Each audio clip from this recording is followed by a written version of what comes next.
حبيبي. يا رب يا رب اجعله سبب في نصرة ايدك.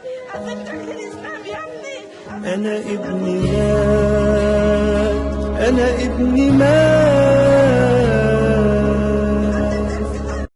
كان حاسس بظروفنا، كان حاسس بظروفنا. اقول له يا بابا خد درس، يقول لا يا ام كل حاجه من مجهودي. ليه يابا كده؟ انا النهارده جايب مجموع جميل النهارده مجهوده. ما كانش باخد دروس عشان حاسس باخد. معايا أسامة محمد، كان مع محمد في البحر واحد أصدقائه، وهيحكي لنا الحادثة بالتفصيل. معنا حضرتك احنا رحنا وصلنا هناك العشاء، نزلنا المية، قعدنا شوية في المية وما فيش أي حاجة لحد الساعة ما جت 11. طلعنا وجبنا أكل وكلنا وقاعدين مع بعض. جالنا واحد صاحبنا نزلنا شوية معاه، كنا على الشط. كنت شط إيه؟ سيدي بشر البوابة رقم 1. فكنا في بوابة رقم 1 على الشط، الماء كانت جايلنا لحد هنا. فمرة واحدة لقينا نفسنا غطسنا تحت، ورحنا بوابة رقم 4 في ثانيتين بس 2. فلقينا تحتنا بيار وكنا كلنا بنغرق. فاللي عرف يطلع ومحمد تاني جوه، ما عرفناش نجيبوه.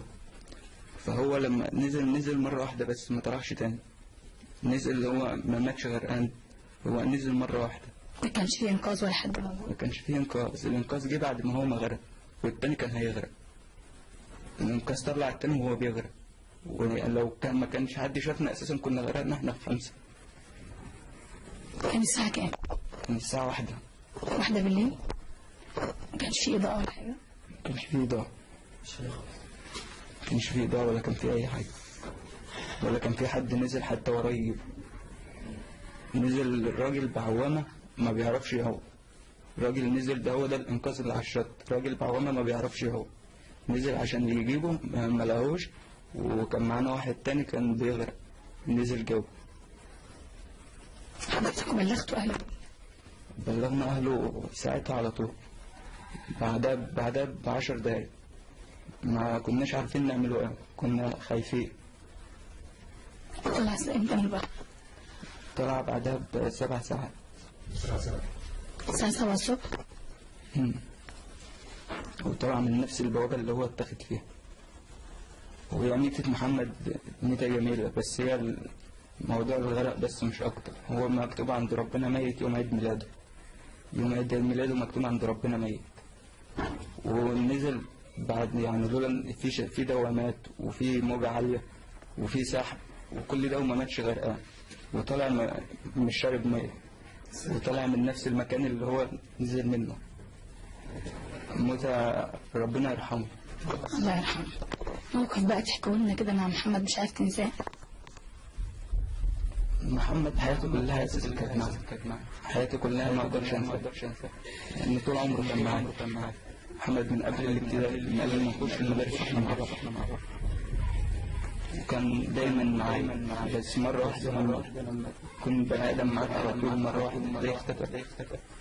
دي حاجة ممكن تموت. أشيلك يا ضنايا أشيل وأعذبك ظلام الليل أشيلك يا ضنايا أشيل وأعذبك ظلام الليل أعذبك بلاد الكون وخطيبك بحور الويل. أعذبك بلاد الكون وخطيبك بحور الويل. واشيلك بين عيوني شيلك يا ضنايا شيلك. يا ضنايا أشيل وأعذبك ظلام الليل أشيلك. يا ضنايا أشيل وأعذبك ظلام الليل. نسأل الله العظيم أن يتقبل وتقبل حسن، يكون مسواها الجنة إن شاء الله. إن كان في على الفيس البوستات الأخيرة اللي كان بيشيرها كلها حزن وكده، كان بيحكي معاكم في حاجة معينة، كان زهقان من حاجة؟ كان محمد من يوم عيد ميلاده وهو بيقول لي لحد قبل ما ننزل المية، بيقول لي كلمة، بيقول لي اضحك بكرة تموت. أجي أشكي له عن همي، أجي أتكلم معاه كصاحب وكأخ، يقول لي اضحك بكرة تموت، ما تشيلش للدنيا حاجة. يعني محمد كان حاسس بنفسه. بقاء لله.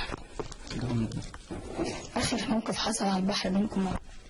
كنا قاعدين بنهزروا، فهو واصحابه كلنا شدوني ونزلنا الميه، كنا بنهزروا وبنضحكوا ما فيش اي حاجه. قبل ما يموت نشر بوست فيها اسامينا اللي كنا معاه في الميه، زي ما كان هو حاسس بنفسه، كان بيودعنا في البوست ده. كان اخر بوست نشره وبيقول في القعده مع اصحابك اللي بتحبهم على البحر، وكاتب اسامينا كلنا. فدي كان احنا ناويين اساسا دي اخر نزله، كنا هننزلوا نقعدوا شويه في الميه وناخدوا بعدين ونروح. فنزلنا في ثانيتين بس لقينا من بوابه رقم 1 لبوابه رقم 4. حسيت ان في حاجه شالتنا من هنا حطتنا هنا، ما اتسحبناش ولا كده. البقاء لله، وربنا يجعل مسواه الجنة وتكون آخر لحظة إن شاء الله. الشيخ رجب، كان في عقوبات قابلتكم أثناء وأنتوا بتجيبوا محمد من اسكندرية؟ احنا لما طلعنا محمد من البحر الساعة 7:30 الصبح، واترمى على الشاطئ، بقت الناس تدوس عليه على الشاطئ، وننتظر في الأسعاف أكتر من ساعة لحد ما جت الأسعاف. رحنا بيه كوم الدكة ما كانتش راضية تقبله، لأن المشرحة فيها 250 متوفى، وديت ده عدم إخلاص في الإجراءات. حطيناه ربنا وفق ودخلناه المشرحة. بدأنا بقى في الإجراءات 5-6 ساعات جري من كوم الدكة لقسم المنتزه الأول، للنيابة، للصحة في العطارين، للصحة في سيدي بشر. طب إيه المشكلة يعني؟ ما حدش عارف حاجة، الناس دي مش عارف حاجة في شغلها. هم ما عندهمش استعداد. ما بيحترموش واحد بيتألم، ما بيقدروش ان واحد ابنه غرقان في الميه، ما بيقدروش ان واحد قلبه شريان قلبه مقطوع، والدنيا كلها هنا مستنيانا منتظرانا. يعني احنا كان اجراءاتنا، احنا طالعين الساعه 7:30، كنا نمشي الساعه 11. احنا طالعين من الاسكندريه الساعه 3:30، ولولا مأمور قسم المنتزه أشر بتصريح بالدفن ما كناش طلعنا. وكل نيابة مش عارف شغله. لحد النهاردة محضر محمد، احنا النهاردة كام؟ 25/7، ابننا ميت يوم 9/7. لحد النهاردة محضر تصريح الدفنة في مكتب وكيل النيابة في نيابة المنتزه. وكيل النيابة مش عارف شغله، يشتغل ليه؟ يسيبها لغيره، يسيب المكان لغيره. احنا بنحب الشرطة، بنحب الجيش، بنحب وكلاء النيابة، بنحب المستشارين، لكن بالطريقة ديت لا، حرام، والله العظيم حرام. احنا كلنا موظفين، مفيش حاجة اسمها حقوق انسان في مصر. انا لأول مرة هقول الكلام ده، اول مرة في حياتي هقول الكلام ده بصراحة. اجراءات وفي عنت. وبعدين اقول لحضرتك ايه، انت ابنك مرمي في المشرحة وواحد بيقول لك اديني عشان نخلصك. مش ممكن، والله العظيم حصلت، اقسم بالله الراجل اللي في المشرحة كان حايش ابن اخويا عشان ياخد فلوس، وعطينا له فلوس وما طلعناش بيه وحملناه في الاسعاف لما خد فلوس. غسل ايه؟ وده الميتين ما لهمش قيمه. البني ادم ده ملوش قيمه خالص في المشرحه في كوم الدكه ولا في اسكندريه، ولا البني ادم له قيمه خالص، ولا مكان ولا مكانه ولا عند الناس. انا نفسي يا محافظ اسكندريه، انزل وبص على المستشفيات، انزل بص على اقسام الشرطه، الضباط اللي بتتكلمي معاه اهو بيمشيك، لكن لما تنزلي تحت ما بتلاقيش حد. امين شرطه جاب لنا الصبح والله لاول مره في حياته يعمل محضر، انا اللي كنت بمليه مش عارف يكتب المحضر، ولحد النهارده ما طلعناش شهاده الوفاه. أكتر من 15 يوم ما طلعناش شهاده الوفاه لحد النهارده. احنا في مصر يا اخوانا، احنا في مصر، بلد الازهر، بلد المساجد، بلد صلاه الفجر، بلد القرآن. احنا فين؟ احنا في مصر.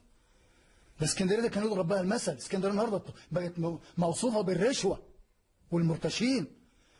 النهارده صدقيني والله العظيم الساعي في اي هيئه في حكوميه في اسكندريه راكب على احدث موديل في العربيات. منين؟ انا راجل مدير عام بقى لي 27 سنه موظف، ما عنديش عجله، ما عنديش عجله نركبها عشان ديت ما مديهاش. يعني ارجو يحسوا بالناس، خاصه اللي عندهم حالات وفاه، لما يبقى شاب امتحن الثانويه العامه، طالع من امتحان الثانويه العامه وبيتفسح مع زملاته ويغرق، لازم يتألموا الآلام الناس ويحسوا بالناس. إنما تخش جسم الشرطة ده بيضحك وده يحدفك لده وده بيفطر والأستاذ بيشرب الشاي والأستاذ مولع سيجارة ما يخلصش. نقول لك حضرتك ايه والله العظيم لو اتكلمت أنت عايزة 3-4 ساعات كلام. البقاء لله. البقاء لله. احنا حسابنا عند الله ويمكن اللي عملوه فينا ده يزيدوا من مكانته وأجره في قبره إن شاء الله. إن شاء الله. وإن الله وإنا إليه راجعون. الحلم الجميل